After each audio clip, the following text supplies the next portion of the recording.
Going to get real with my next guest, and I thank him ahead of time for wanting to do that. He is very passionate about the topic we're going to get into because he lived it, he's living it, and now he wants to prevent many others, men as well as their loved ones, from going through what he and his wife went through. He is Brett Hoffland. He is news anchor at KSTP TV Channel 5 in the Twin Cities. Brett, thank you so much for coming on with me. Thank you for having me, Roshini. I appreciate it. Well, for those who haven't been watching your or Mary McGuire's feeds on Twitter, you were diagnosed with testicular cancer earlier this year. Give people the quick 411. Yep. So in March, I noticed some symptoms. Something wasn't right. And then in mid-April is when we were officially diagnosed. We had the surgery initially, quickly after that. And we were waiting on some blood tests to figure out the next steps and found out I needed chemotherapy. So in June, we started 9 weeks of chemotherapy, and I got the all clear officially on August 17th. I know these dates like the back of my hand. It's kind of wild. I bet you do. It's like, those tickers on on your TV station, like countdown to election day. I'm sure you were. But when you first got that diagnosis, Brett, you're a young guy. Like, were you stunned? Like, this is a grandpa's disease. Absolutely. Testicular cancer is most common in men from 15 to 35. I had no idea that was the case. Wow. 15? Yeah, as early as 15. Any man can get it. I mean, they can get it over 35, but 15 to 35. And you think about it, that is when men are healthy. I've never been, other than the flu, really sick. And so to go from being healthy and then cancer, it's a dramatic change. Wow. Okay. So you're going through this. And by the way, I know you gave a lot of shout outs to Mayo Clinic where you had treatment, and I'm sure you're so grateful to that medical team. But what is that process? I mean, first of all, that area, and I wouldn't want anyone touching that area if I were a guy. Now you had to go through all of that. Can you take us through a little bit of that? And just to also get men and young, teens even, to not be afraid to go get checked out.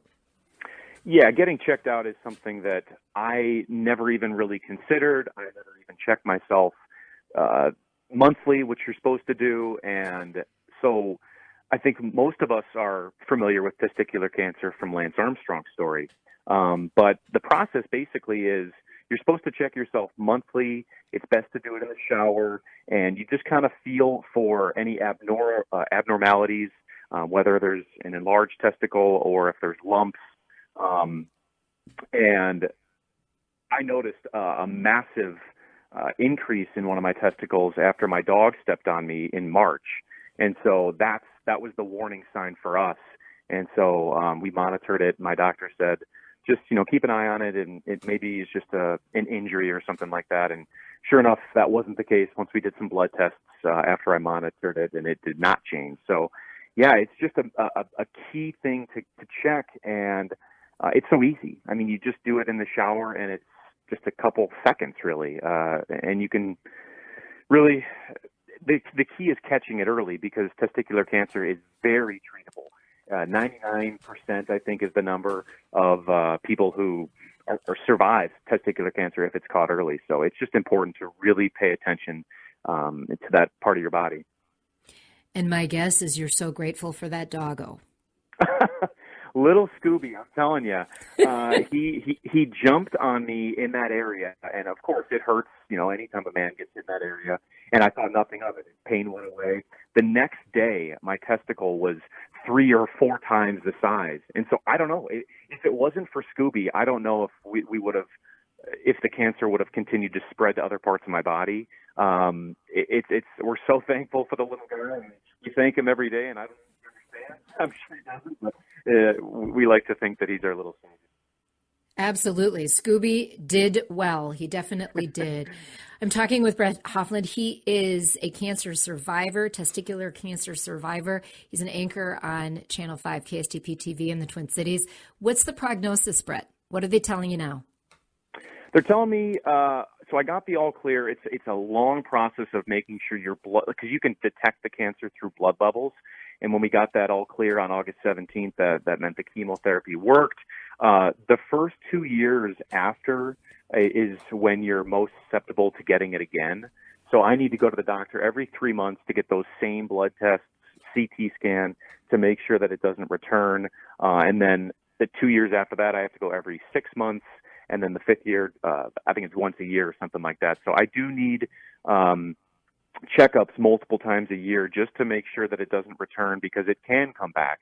It's a rare occasion, but so we feel like we're in the clear. I'm feeling great. I returned to work this week, but there's always that feeling in the back of your head that, we still have to make sure that it doesn't return and be diligent with our doctor visits and all that stuff.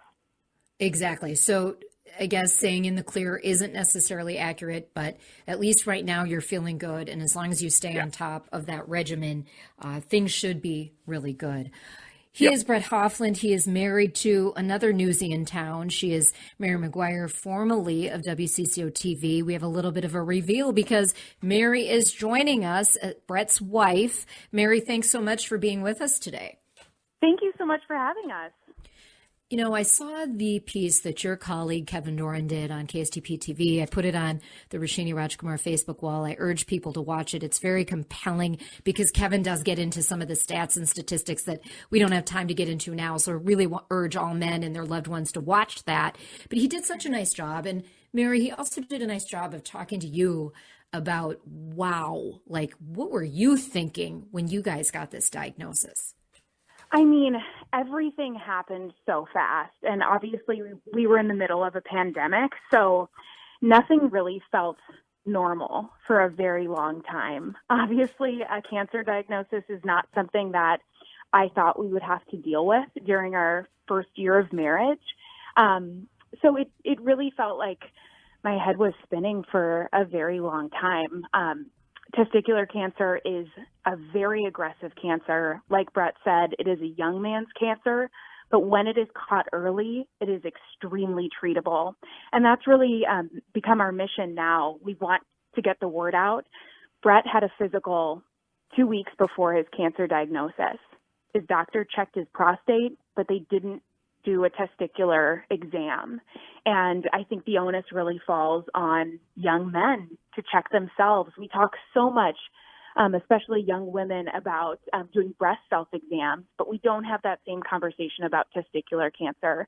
And we want to spark that conversation because it is nothing we ever thought we would have to deal with. And it came out of the blue. Mary, there are a lot of spouses and sisters and aunts and cousins, moms and grandmas listening right now. What's your message to them for the men and young boys and teens in their life? I think, and I said this when we were chatting with Kevin, I don't think that talking about checking your testicles is a comfortable thing. It's not a fun you thing to talk about, right? But I'm willing to take all of that awkwardness and put it to the side if this helps one person.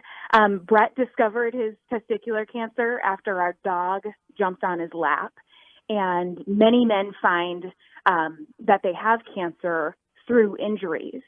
That was something I didn't know. After Lance Armstrong, we haven't had a conversation about testicular cancer. And I think that it's so important because this cancer travels fast. We learned that from experience between finding that Brett had to have his surgery and then start chemotherapy. It had already made the way to his lymph nodes. So I would just really urge people to educate themselves. The Testicular Cancer Foundation has amazing resources. The American Cancer Society does as well.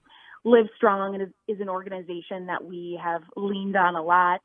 They do wonderful work with fertility resources for young couples and young people dealing with cancer. So I think just sparking the conversation and reminding people that this is a cancer that's out there, this is something that's impacting people, and to really do those self-exams if you're a man.